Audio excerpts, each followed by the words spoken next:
Everybody who's here is here for the group work talk, is that correct?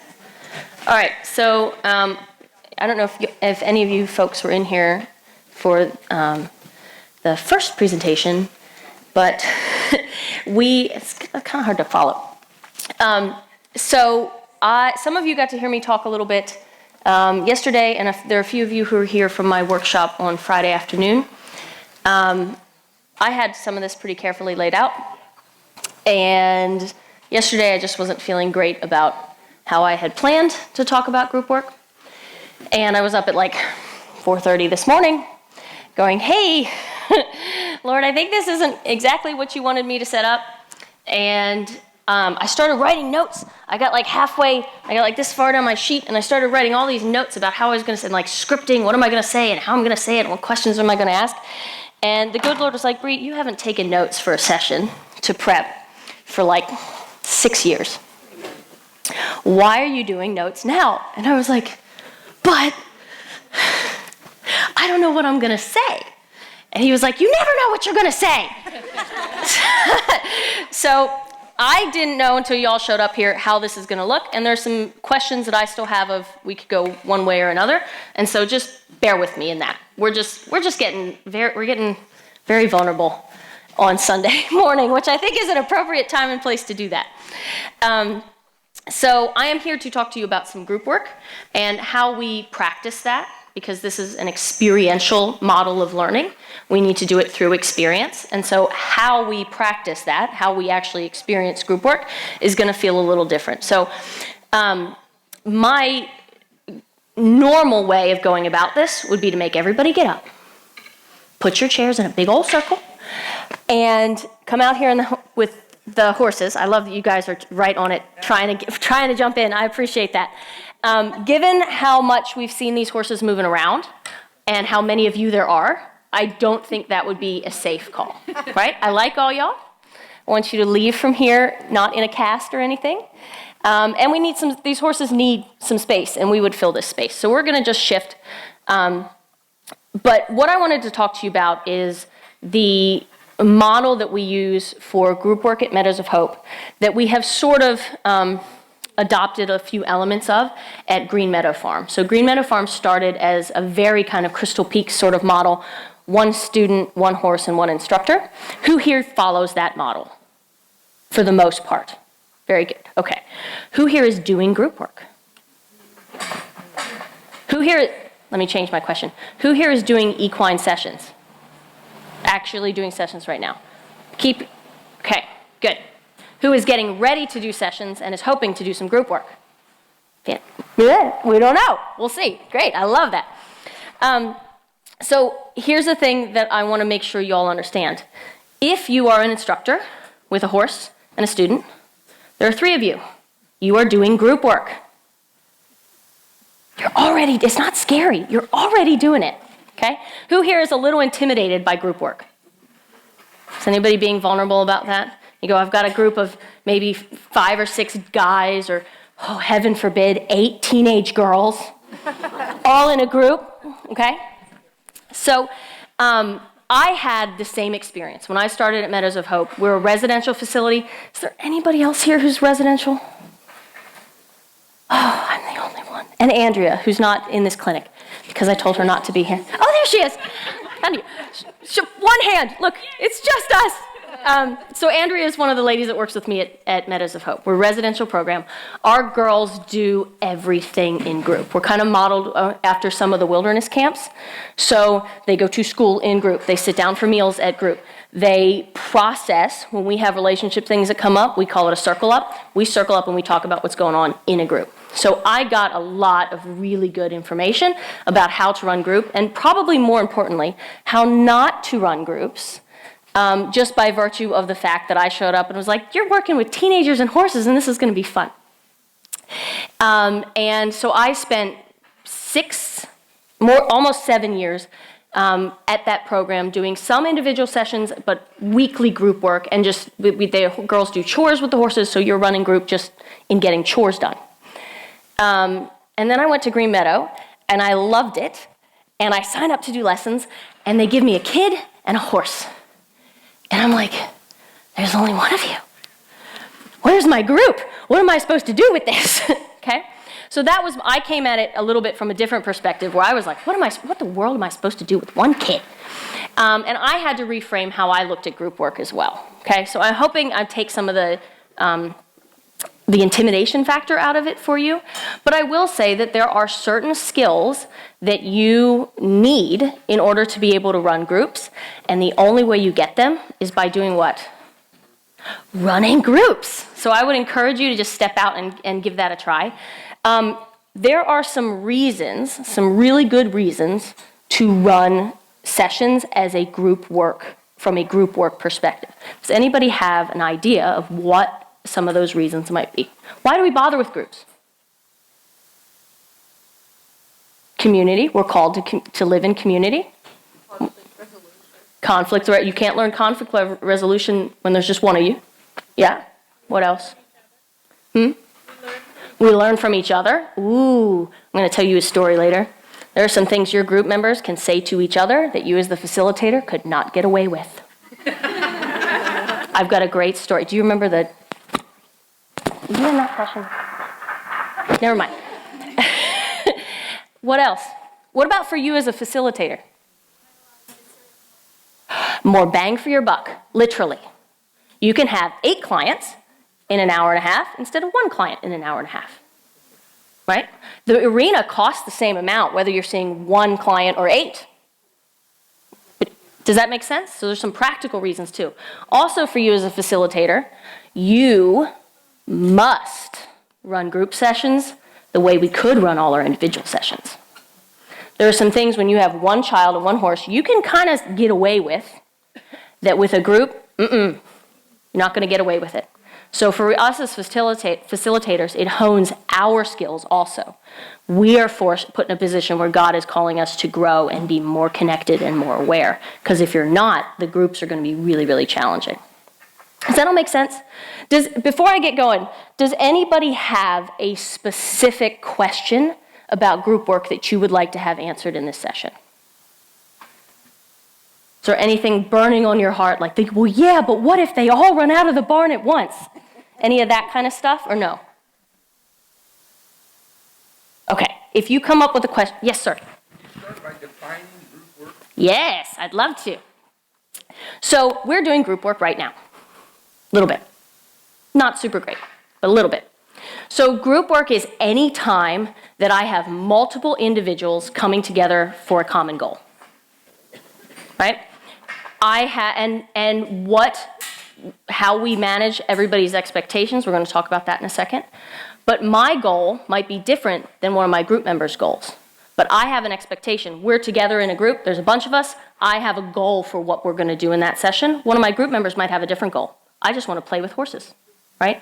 But those things together we're going to figure out how to get everybody's needs met in the group. Right? So we're looking at not just meeting one person's needs, but how do we help ourselves and help each other. So I have a group right now. Our Meadows of Hope girls are not at their house. They're on the Potomac.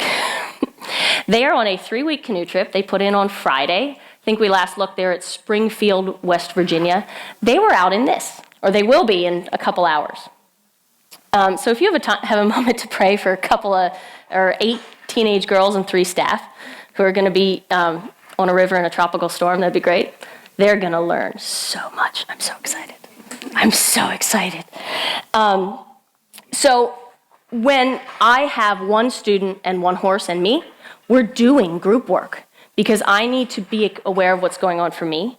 I need to be aware of what's going on for my client, and I need to be aware of what's going on with my horse. When we come out to do group session at Meadows of Hope, and I've got 8 teenage girls who are like, what are we doing today in group session, Miss Bree? I don't have 8 teenage girls as my group. I have 15, because we have 7 horses that come to session with us. I have a group of 15, and we have to be connected and attuned to all of their needs all at the same time. That's where your skills grow immensely. Now, there's some safety things we need to set up with that. Yes, I saw your hand. I have a question about group work. So yes. Do you have a number that, for safety, for instance, you just said, I'd love to have you all in there for this stuff. Yes. So do you have a number? Did everybody hear that question, or do I need to repeat it? Okay. Do I have a number? And for instructors, you always have to have a Yeah, facilitator? so when we first started at Meadows of Hope and we were kind of the scrappy upstart, I ran all the sessions. And so we got up to 6 girls with 6 horses at one point. How we set that session up was our group was in a big pasture, and so they could basically that really wasn't group work.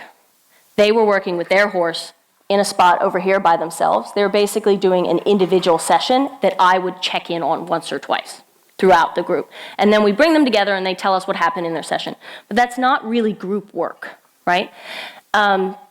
So now I have myself, we've split that up a little bit differently. And so I have my arena split into 3 sections. I take a group, Andrea takes a group, and Gabrielle, who's no longer with us because she's in Bible school this semester, would take a group. And we would each take between 2 and 3 girls, and we would do a mini group work session there and then come together as a big group. We do that sometimes. The other thing that we'll do, and some of you are going to go, please don't make me do that, Miss Bree.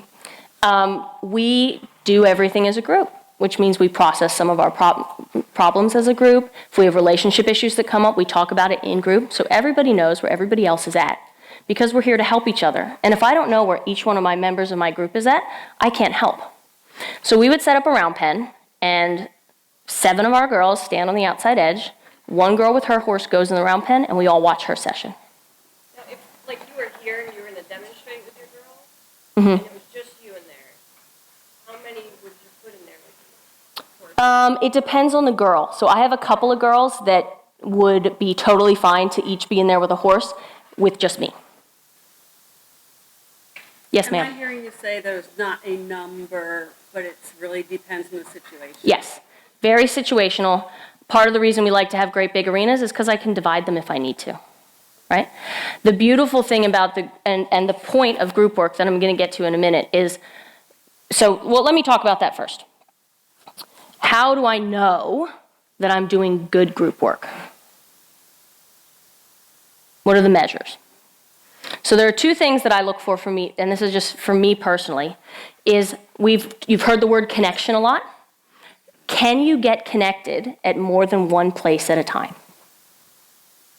What do you think? Yes or no? Yeah? You better be. Who here has more than 1 child? I've got 2 boys. I have to be connected at more places than one time. We call that dual connection. When we're training horses, which we've got to see here in a little bit ago, I'm experiencing dual connection because I'm connecting to that horse in relationship while also connecting to the task at hand. I'm connecting to the horse. I'm working on our relationship, but saying you also need to get in the horse trailer. Dual connection. I'm connected to the task. I'm connected to the relationship at the same time. In a group, if I am finding myself experiencing moments of dual connection, I can connect to this girl and the group. I know what's going on for her, and I know where my whole group is at the same time I know what each girl is at. That takes skill. That takes a lot of practice. I was very fortunate that I'm kind of a weenie, and God sort of just threw me into the deep end. And I had to learn how to do that pretty quickly. So one measure of good group work is, are we experiencing moments of dual connection? And I'm not saying, can you hold dual connection the entire 2 hours of your group session? But do I have moments where I go, ooh, I noticed that girl and that girl at the same time? Or this girl was able to notice her horse and one of her group members at the same time.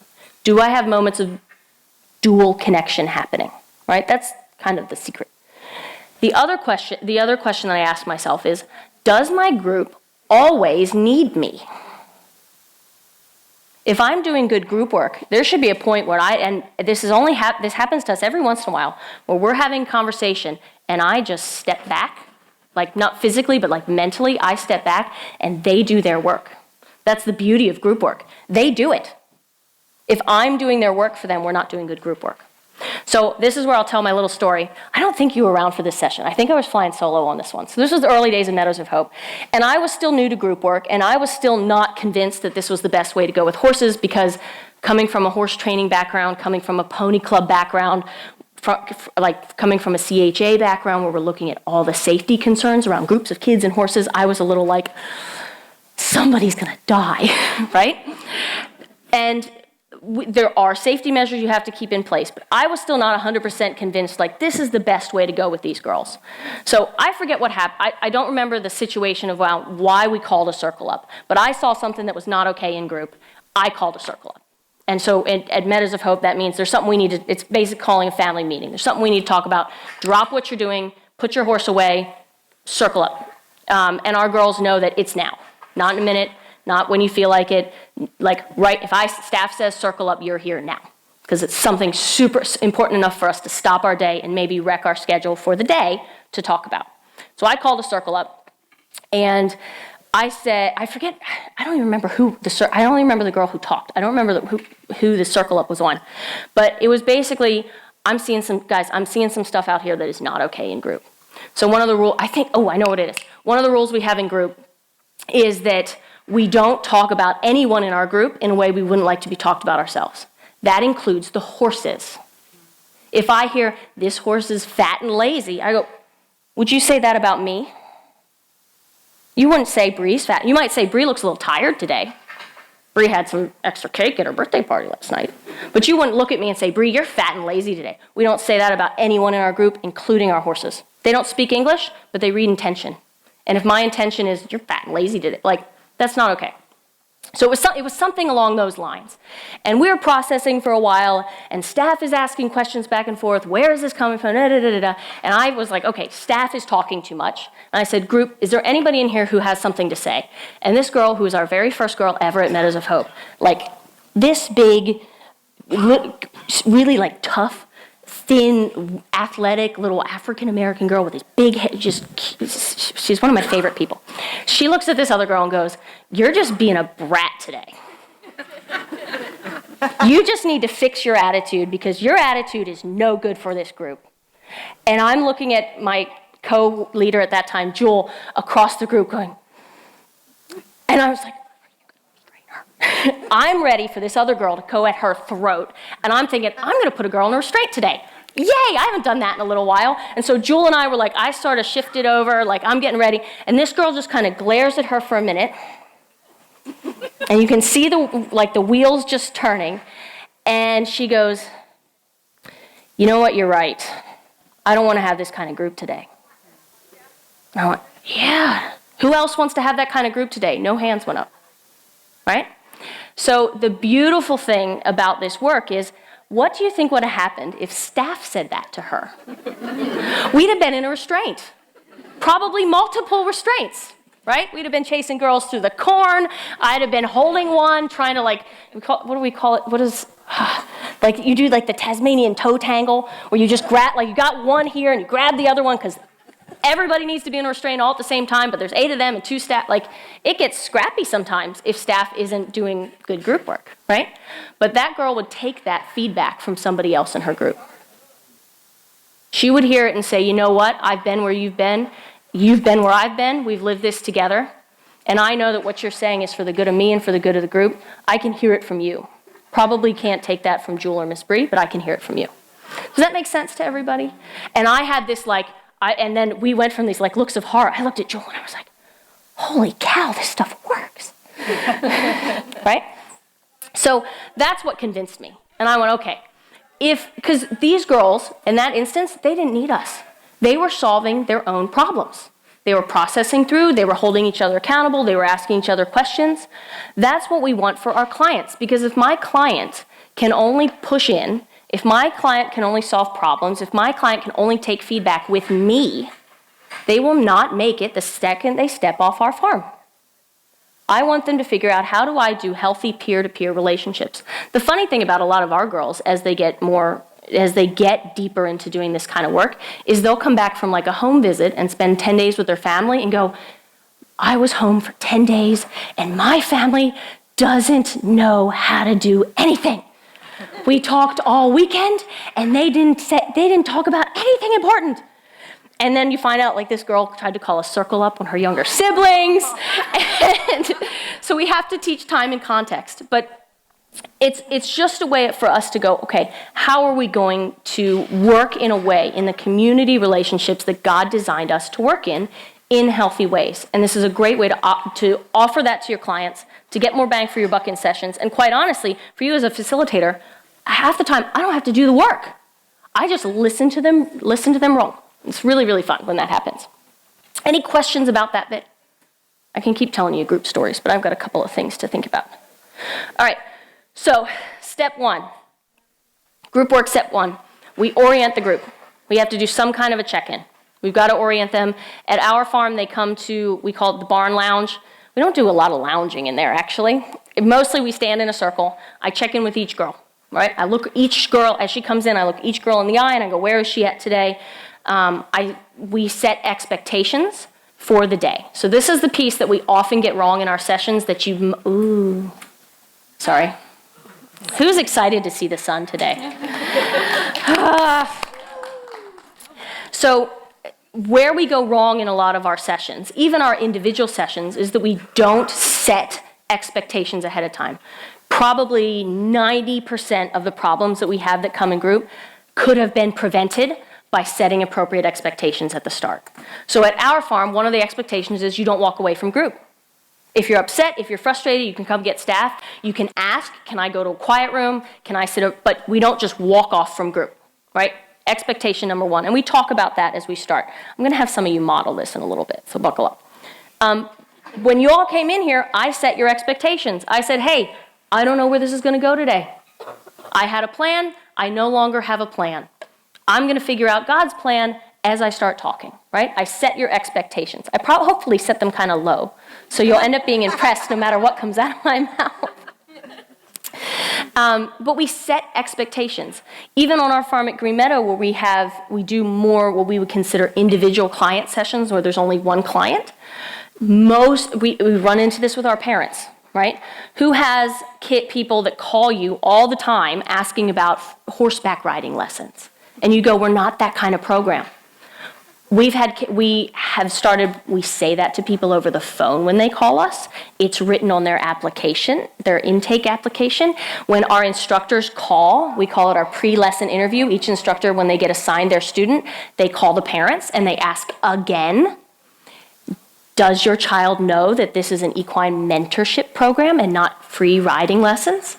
We're setting expectations. Another one that we just started doing that I love is we have had from time to time clients we have a waiting list. I should specify that. We have, 2 years of a waiting list right now. So I don't want to accept a client into that session and then have them only show up for 5 of the 10 sessions. So we set the expectation that if you are not at your session for more than one unexcused absence, we can terminate lessons. So if it's week 2 and you say, oh, we're not coming today, we just forgot, we're going to get somebody off our list who's going to show up for all the remaining sessions. We might do that. Now, if you within reason, I had a girl end up admitted to a hospital. That's an excused absence. We'll hold your place. But we set that expectation right ahead. Keri has done some great stuff. Some of our older kids, especially our teenagers, who don't want to get up super early or just maybe aren't ready to say yes, ma'am, when mom says, hey, it's time to get out of bed and get in the car, she'll have them come to the farm and do a tour. And she will look them in the eyes and say, do you understand that if you don't come to your lesson, we can choose to terminate your lessons, right? That is all about setting expectations. We don't wait until, and they sign a physical, thank you for reminding me, they sign a physical contract that says they're committing to their lesson slot and their time. We don't wait until they've been 45 minutes late 3 weeks in a row to say, hey, you do need to show up for your lesson time. So we set those expectations. With a group, you have to set their expectations. So when we circle up in the lounge to start out with, I say, hey, here's what's on the docket for today. We are going to do individual round pen sessions. So 1 girl and 1 horse in the round pen. You may work with whatever horse you choose normally. You may grab whatever gear, if you want a saddle, if you want a helmet, if you want a long line, if you want a stick, if you want a flag, if you want a chart, whatever it is, grab your stuff. By the time we get down to the round pen, I want one of you prepared to go first. We get down to the barn. They ask their horses to come get attached. They can consent to put the halter on. I call lineup for how we're going to go out. So we're going to take, usually it's Sweet Pea, Flicka, Midas, Skip, Riot, Bell, Calypso, right? We order the horses. And so they know this is the exact order you're going to walk down in. When we get to the round pen, one of you has to be ready to say, Miss Bree, I'm going first, okay? I don't wait until we get down there to start telling them what's going to go on. We set expectations right from the beginning. Does that bit make sense to everybody? And you can do that with your individual clients. You can do that. With your itty bitty little kid, we have to set their expectations. We have to say, hey, if your voice gets too loud, we're going to need to step away from the horse. That's an expectation. Now, the cool thing about both individual sessions and group work is we work with what we call a full value contract. A full value contract means that I have set expectations and I have asked each one of my group members to fully commit to those expectations. Here's the beautiful thing about that. One of our, in Meadows of Hope, one of our things is don't walk away from group. One of our overreaching program group expectations is we don't talk about each other or the horses in a way we wouldn't like someone to talk about us. So that is built into our program as a full value contract. Anytime I hear one of our group members violating the contract, I can call a circle and say, hey, I just heard somebody say something that I don't think they'd really want said about them. Group, what do we think about that? And they'll start looking around and they go, who said it? Who's being mean to group, right? And then we get to have a conversation around, guys, we all committed to this when you started doing sessions. We all committed that what kind of group do we want to have? And then we might talk to that girl and say, hey, what's going on? That's out of character for you. That's not how you normally talk about your horse. What's going on the inside that's making you act that way, right? Is there something we as the group, we're here to help ourselves and help you. Is there something we as the group need to help you with? Is there something we need to shift in how we're doing this session that can help you use kinder words around your horse, right? But as soon as I have that full value contract, it's not Miss Bree being the mean lady who's telling you can't talk about that. I go, sweetheart, we had a contract, right? And the contract gets to add pressure for me rather than me being the one that's kind of coming down on the girl. Does that make sense? You can do that with one student. You can say, hey, how do we want to treat our horse today? How would you like your horse to treat you? So one of the other things that's often on our full value contract is nobody in the group is allowed to make anybody else in the group feel unsafe. Are we allowed to make each other feel uncomfortable? Absolutely. Are we allowed to put pressure on each other? Absolutely. But I'm not allowed to make you feel unsafe. You're not allowed to make me feel unsafe. And if I feel unsafe, it's okay for me to tell group, I don't feel safe with this, can we change it? Okay? But we have that discussed already. So for those of you who have, where this works really, really well is if you have what we call a closed group, which means your group starts and ends all together, right? So if you have a group, you've got 8 kids that are going to show up once a week for 10 weeks or 12 weeks or whatever your program is, and halfway through you're not going to lose 4 kids and have 4 come in. I would sit down with them and have your whole first session be, what do we want this group to be like? What's our full value contract? One of the tools we use a lot, we used to use it in summer camp a lot, that we use at Green Meadow is we call it the 5-finger contract. I think I have a handout about this somewhere. I could send you. 5-finger contract, thumbs up. We're going to be encouraging to each other. We're going to use kind words and be encouraging. Pointer finger, I'm going to look at you and ask you to help me take responsibility for my stuff instead of pointing a finger at you every time something goes wrong and passing the blame. Middle finger is a not so nice finger. We're not going to be rude and disrespectful to each other. This finger is your ring finger. You can probably see my wedding ring on it. This is the commitment. This is the don't walk away from group finger. When things get hard, we're not going to leave. And pinky is safety. We're going to look out for the little guy. Okay? So when I have a group of young kids, I can start to go, oh, I heard somebody pointing blame. What does our first finger mean? And they go, oh, take responsibility, Miss Bree. Okay? So that's a really easy way to do that. The other thing you can do with your full value contract is you can call out good stuff in your group. You can go, guys, what's number 1? This is great when you get serious. What's number 1 on our contract? And they go, be encouraging. And I go, do you know what I just heard? And they all go, oh, Bree's going to call a circle. Right? And I go, I just heard someone use some really, really incredibly encouraging words with one of their teammates. Who wants to know who it was? Right? And then we have to guess. Right? But we make it fun too. So that full value contract can be used to hold people accountable. It can also be used to call out the good you see happening in your group. When you go, this girl's doing a great job of fulfilling the contract that we said we were going to work on as a group. Does that make sense? It just gives you a really, really good tool. We run through the session. This is where the actual meat running through the session is where you can really let the Holy Spirit work. Because as long as we're working within the framework of the contract, as long as we're working within the framework of the expectations that I've set up, the session can look however it suits your program, however it suits the girls and the day that, and the horses and how everything showed up. We've had, I have like too many sessions going through my head that I want to talk about. But so I'll answer some of those questions in a minute. Then we do debrief. We evaluate our contract. How do we do on each of these things? We set expectations for how do we do. I will often ask our teen girls, we'll end in the arena and I'll say we're going to walk out, we're going to put these horses in this pasture, we're going to put these horses in this pasture, we're going to end at the barn. That means you have 5 minutes. By the time you get to the barn, I want you to be prepared to share one good thing and one hard thing from your session today with the group. And I've given them a little bit of, again, setting expectations. I'm giving them a little bit of time to work on getting an answer to that question, and also with the expectation that I don't want to hear any, I don't know, right? Because now the entire group has heard that that's not the expectation when we get to the barn. Does that bit make sense? So the beautiful thing, again, about group work is that they can do their own work. Once you set that question and say, hey, this is the question I want you to answer from your session today, I get to step back and listen to them.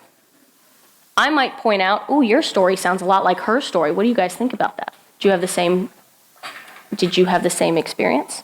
Or maybe everybody had a great session except for one girl. And we can talk about, hey, as a group, how can we help her? Was it a horse problem? Was it a group problem?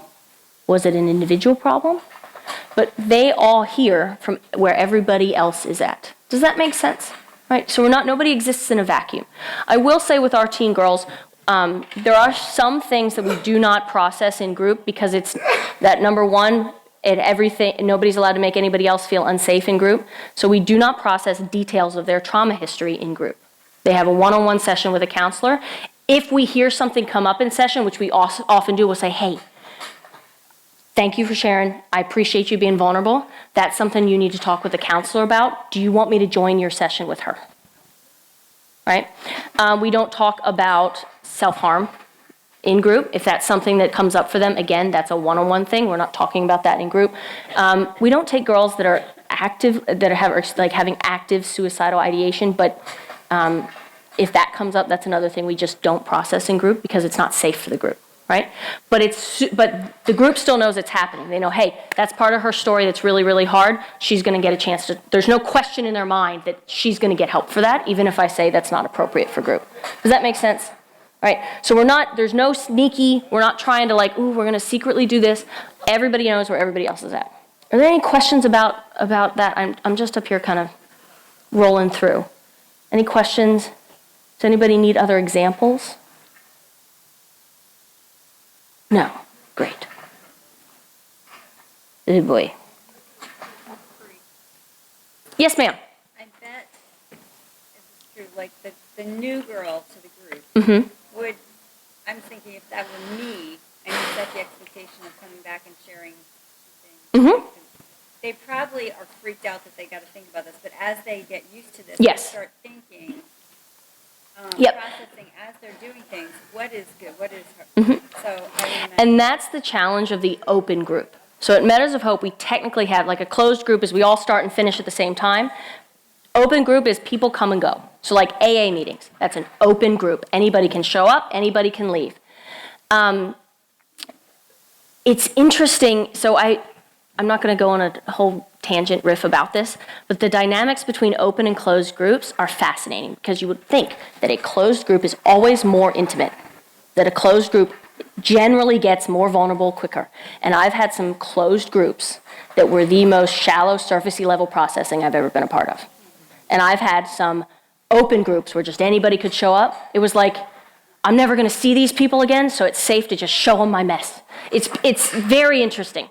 But yes, so when we bring a girl in, most of her first 2 weeks living at the residence is the group helping her understand what the expectations are, right? And they stick directly with staff, or sometimes they have a big sister, but their job, they know, the group knows, the expectation is she's new and doesn't know all the stuff, it's your job as a group to help her. It's your job to help her figure out what's expected, what's not okay. It's your job to help her if she gets stuck with something. And new girl, it's your job. If you don't know, ask your group. They're here to help you. So all of those expectations get set. And this is where your group like setting expectations in a healthy way is what sets your group culture. If you don't have enough good expectations, your group will set their own culture. Has anybody had that happen? The group turns on you, right? And they go, you didn't tell us this, Miss Bree, so we made up our own rules. Now, cognitively, they didn't do that, right? They didn't sit here and go, we as a group are going to mutiny against our leader. But if you don't set the appropriate expectations and get the buy-in from them, they will set their own expectations of you. And those expectations might have meant, I expected to ride my first session at Meadows of Hope, Miss Bree. And then the group kind of chuckles, and they go, we don't do that here. And I go, oh, Miss Bree didn't do a good job of setting expectations before minute 1, day 1 session. This girl thought she was going to ride a horse today. And when I said, hey, you can get whatever you want out of the barn, she brought a helmet and a saddle. Okay? So that's where if you're going, oh, how do you, like, my group culture isn't where I want it to be, there are some expectations we haven't set. We missed step 1. Does that all make sense? Okay, good. Any other questions? Yes, ma'am. How long do you have girls for? Is there a set time? Like, what sort of residential? I'm really curious. Yeah, we have them until they're done. Awesome. We will take girls, we generally expect them to be there from minimally 6 to 9 months because these are girls who, we will not take girls who their first option is to come to Meadows of Hope. Because we're asking them to come out of, most of them are adopted. We have one girl who's biological right now. We will have them come out of their family for 6 to 9 months. That's a big thing. For them to come out of the family that God has put them in, either through foster care or adoption or natural childbirth. That's a lot of pressure. And so if they're going to be out of their family for that long, it's got to be for something that cannot be handled with outpatient care. Because we would prefer they stay in their family, right? The times that we will, and this is so hard, right? This is all gray area because we have girls that come with different issues and we need to figure out, like, have we taken her as far as we can take her as a program? Because if she can go home and finish the work that she needs to do in her family in outpatient care, we want to send her out. We don't want you to, we love you too much to let you live with us forever, right? When our girls start getting close to the 2-year mark, if we're not seeing a lot of, and we've had some, unfortunately, that do this, just like you've all had clients that you're like, I'm not sure we made a whole lot of progress with that particular client, we will start looking for other options for them. Whether that's they need to go back to their house, whether that's we need to go to a different kind of inpatient treatment. At 2 years, like if we're not seeing, like it means that something is wrong, and not every client, this is the other discerning piece, not every client can do group work. Not every client. And sometimes you don't figure that out until they're in the group. And you go, ooh, this girl cannot handle the pressure. It's a lot of pressure, right? So to answer your question again, if we have a girl that comes in, we've had a couple. We had one, how long was she there? 48 hours, and she was in a hold for 30 of them. Not safe for group. Her intake paperwork looked awesome. She showed up, too much pressure. We had to find different placement for her, right? So the way to do this work, unfortunately, is to go do the work. Figure out what works, figure out what doesn't. Crash and burn. I was talking with, who was in my clinic? You guys, there are a couple of you I'm seeing who were in my workshop from Friday. We make a lot of first pancakes. Do you know what I mean? Your first pancake is never the best one in the unless every once in a while it is, and we call that luck, right? Usually your first pancake is junk. You throw it out, you don't even eat it. Or you give it to the dog. Right? I've had, the reason I'm here, I'll get to you just 1 minute, Sophia. The reason that I'm here and able to talk to you is not because I'm gifted and not because I'm anybody special. It's because God's put me in a position to help me make a lot of first pancakes. And go, hey, Bree, don't do that again. Does that all make sense to you? Yes, ma'am. So my question is, when the girls go home, Mm-hmm. what are you doing with the girls to prepare them? Mm-hmm. They can go home, and how the girls can contain what they learned at your facility to take it Yep. home and to adjust it at home. Or I'm lacking kind of the word. Yeah, that's quite, to be totally honest with you, that's one of our biggest challenges. Because our girls do super well with really good, well-set and well-maintained expectations. Guess who probably doesn't have the same expectations that we do? Their parents. We've had girls that come, I had a girl once who came home from a home visit and was ticked because her mom wouldn't take her phone. She said, I can't be trusted with my phone and my mom won't take it.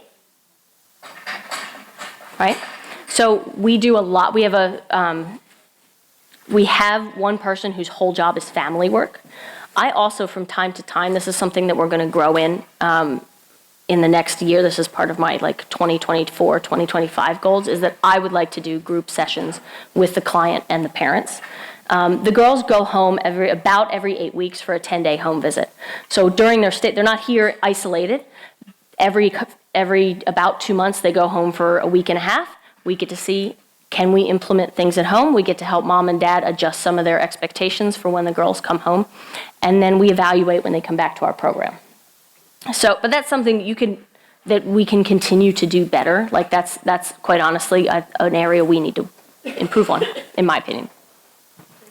All right. Anything else? So, I had this whole plan that we were going to get in here and do some stuff with horses, and we've got 10 minutes.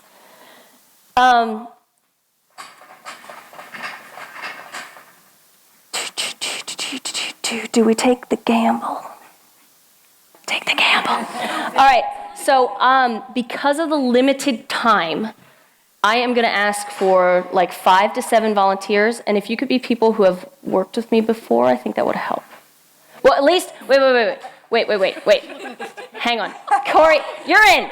Corey can come in. So Corey is part of our team at Green Meadow Farm. She's one of our instructors. She was part of our very first formal instructor class last fall that Keri and I got to run, talk about a really, really fun closed group. It was good. It was good. I'm nervous about this year. Okay. So scratch that. Whoever wants to come up, I need 5 to 7. I've got 1, so I need 5 to 7. Sophia, you can come up. Come on up. Aaron. Who else? Come on in. I can't run. Oh, no, I'm not going to make you run. Okay, good. I might make you walk a little. Go sit like that. I might make you walk a 1, 2, 3, 4, 5. That's good. Is anybody else dying to be up? Come on, join us. Whatever. All right, let's get in here. I have to lift the thing. Thank you. All right, y'all can come in here. If you guys want to stand up so you can kind of hear them when I ask questions, I'll try to be close enough that you can get it over the mic. And we are going to hustle through this and try not to make you late for lunch, because I don't do well when people make me late for lunch. All right, so let's circle up. Okay, girls, this is a horseshoe. I need a circle. Look at your toes. Woo! There we go. And now everybody take 1 step back. Oh, there we go. Everybody takes, but look at your toes. So if you need to make a good circle instead of an egg, look at your toes. Look at the toes of your boots. Good. Now I want everybody to take half a step back so we got a little more space. Thank y'all. So we're going to run through a contract real quick. 3 things expectations that you have for this group. What do you want to have happen in this? Or what don't you want to have? What do you think? Nobody gets hurt. Perfect number 1 full value contract. Nobody gets hurt. Kindness. We're going to be kind to each other. 3. And have fun. Have fun. I love that. That's perfect. No hurts. Be nice. Have fun. Can we agree to that? Right? Can you all agree to that? Since you're watching us, this is not a mock session. This is a real session, right? It's just kind of fast and with some professionals. So here's my question. What are we going to do if somebody in our group breaks our contract? Be safe, be nice, have fun. What's going to happen? What should we do? Call them out. What does that look? Tell me what that looks like. Hey, I see you breaking our rules. And what kind of consequences do we want to have? I will warn you, your group will come up with way worse consequences than you do. We had one girl who made group late to get to barn chores, and then they were almost late for breakfast, and it was just because of one girl, and the whole group said she should have to do barn chores all by herself for the whole week. And I was like, how about just today? Okay? So I love that. Call them out. What does that look like? Are you asking me? Yeah, or anybody. What do you think that should look like? If we say, hey, you're breaking our contract. Let them know. Let them know. Now, here's where we set expectations. I'm not going to wait until this person has broken our contract multiple times. We're going to talk about it right now. What if we call them out and they keep breaking the contract? What happens then? Yeah, that's great. We'll have to increase, they're ignoring, we'll have to increase some pressure. Pressure. Yeah, but what does it tell me specifically? Should they have to do push-ups? Should they have to observe from a distance for a while? Do they need to communicate only using animal sounds? What should we, consequences can be funny. Animal sounds? You have to do the chicken dance. I love it. All right, so you all get to help me hold us accountable to this contract. If someone's not being safe multiple times, if someone's not being nice multiple times, and if someone's not having fun multiple times, they have to do the chicken dance in front of all of you. Does that sound fair? Can we agree to that, do you think? Okay. All right. So, what I would like to do, this is the activity that I have. Just because of time, we're going to have to go super duper simple. This is the activity that I just kind of came to my mind. If you all are going, Bree, I can't do that, I don't want to do that, or I have a better idea, I want to hear it from you. Okay? So these horses came in, they moved around a lot, they rolled, they pooped, now they've been eating for a while. My challenge, just in the couple of minutes that we have, would be to see, can we as a group ask those horses to just simply move from the hay nets to another area of the arena? That seems to me to be really realistic, but if you have a different idea, or if you think I'm not being ambitious enough, I'd love to hear about it. I think it's perfect. That's perfect. Great. I've had girls that will come out and say, well, Bree, Miss Bree, I want everybody to ride so we can go on a trail ride today. I go, this girl came here 2 days ago and hasn't picked a horse yet, right? So we might have to temper their expectations a little bit. All right, so what do we think that looks like? If we're going to ask the horses to move, what should we do? We need to look towards them. We need to look towards them. All right, step one. I love that. We moved a horse. Look at that.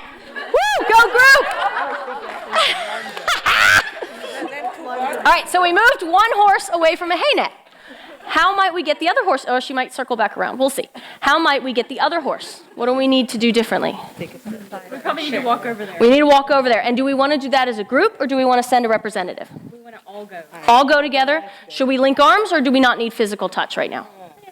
Okay. Yeah, I'm not a hugger. Get off of me. My question is, should we face the horses like Tiny. face to them, or like sidewards? What do you think? My question to the group. Like, am I correct that you're asking directly or kind of sideways? Yes. Is in how we approach. Okay. Yeah. How we do approach? Yeah. I think Direct. if we want them to. Yeah. Direct? Okay. Okay. Is that good for everybody? Well, here's the beautiful thing. We'll try it. If it doesn't work, we'll try something else. Okay. All right. Do you want to go ahead and lead us, Sophia? If you don't want to, that's okay. You can nominate somebody else from your group. All right.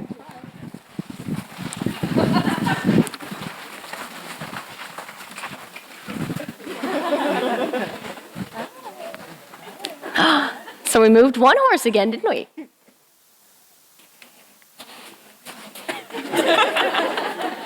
Brilliant. One accomplished. Good. Now wait, time out. I want to check in on our contract, because number one, our contract is be safe. Did that feel safe to everyone? No. Why? No. Why not? Because the horse was kind of going through the group. Mm-hmm. So if we have a horse, we've got one member of our group who didn't feel safe with that. No, we have to have multiple offenses before we do a chicken dance. So we got one horse met our goal away from the hay net. We got to move another horse. What should we do to help her? Because it's not okay for her to feel unsafe with a horse walking right through the group, even if we all do. So what can we do to help her with that? We can get closer to, not physical touch, but we can get closer together so the horse will not go through us. Yeah. What else could we do? I just want to have a backup plan also. To like puts the hands out, that the horse is like. Yep. What were you going to say, Corey? You started to say, yes, hands, no, that's okay. Hands out, and what else? Position her somewhere, like maybe. Put her in a spot where she's not right next to the front of the horse. Yeah, Well, so these are the suggestions from your group. What do you think? What would help you the most? I think, yeah, just feeling that we're in unity together and the horse can't push through us. Would be great. So Thanks, guys. Corey had a suggestion about you being in a different position. You think you need that, or are you okay where you're at? I'm okay where I'm Okay. Maybe we'll keep that in the back of our mind, and if she still feels unsafe, we'll put her next to you. Okay. Good. All right. Let's try again. All right. Are we all clear on what we're doing? We wanted to get. Closer. Who's the leader? Yeah, it's hard to go through here. Who's the leader now? Huh? You guys. Why don't the two of you go, and we'll back you up, okay? Right behind you.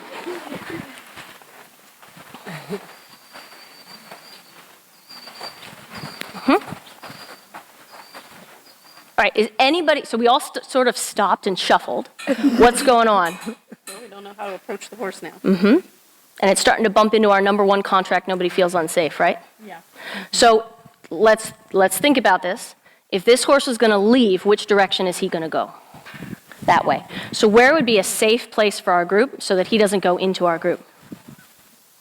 Back there. Could be behind him. He's probably not going to run backwards.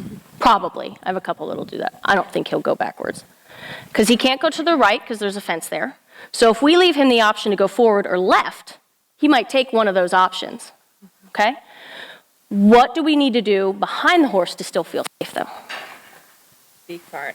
Be far enough back. All right. So could you lead us where you think we ought to be? Is that all right with everybody? If we just appoint a representative? All right, let's try it. So further back. There we go. Very good. Now we got her back. So now we might have to move her again. What is there anything we could do from where we're at to ask these horses to maybe not be by the hay anymore?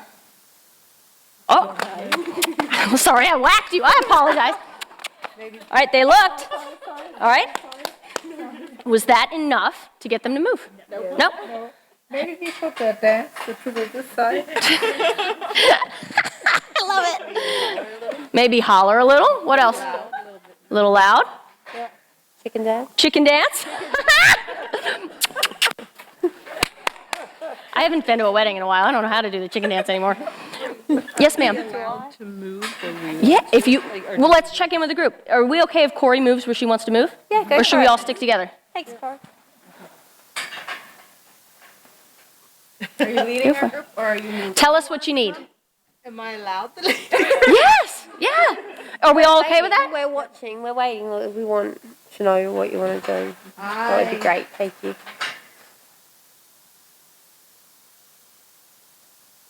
Get very loud Okay. in our bodies Mhm. But and our voices, but they're probably gonna shoot that. yeah, so we have So to you guys gotta make sure. Yeah. Stay safe. Okay. You ready? 3, Yeah. 3. Go for it. What are we gonna do? Hoot and holler. Yeah. All right. You want to walk forward? And not hit each other. Yes, that's key to the safety bit. Shoulder? Yeah. 3.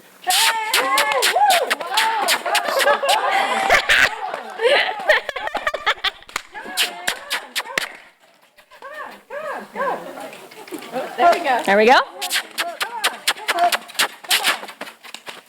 Nice. Go. Beautiful. All right. Are we happy? Hi, bud. Are we happy with that for today? They moved to another place. Yep. So as a group, are we okay with, is anybody not happy with that for now? Is that good enough to move on?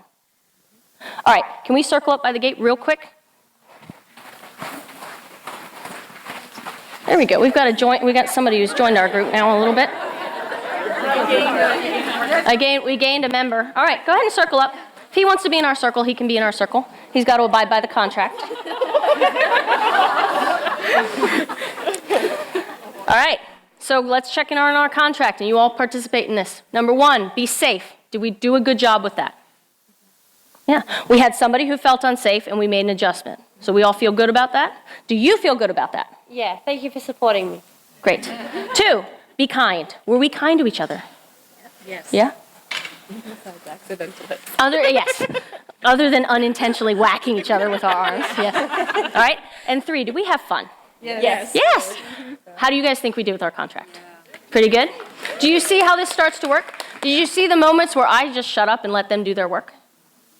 Right? And they do, this is a high functioning group, right? I want to build that to the point where, like, I had to ask some clarifying questions, I had to give options. I want to build that to the point where I hardly talk. They do the group, and I'm here to reinforce the contract, and that's kind of about it. I might jump in if I see something, because y'all are fairly experienced horse people, you can probably tell when you're about to get kicked. That's more my role is, we're just going to let's move our circle over here, and then we'll talk about it. All right. It is lunchtime, so I am not going to ask you guys if you have any questions right now. If you do, I'm around, so please come chat with me if you have any questions or feedback or you want to tell me where I messed up.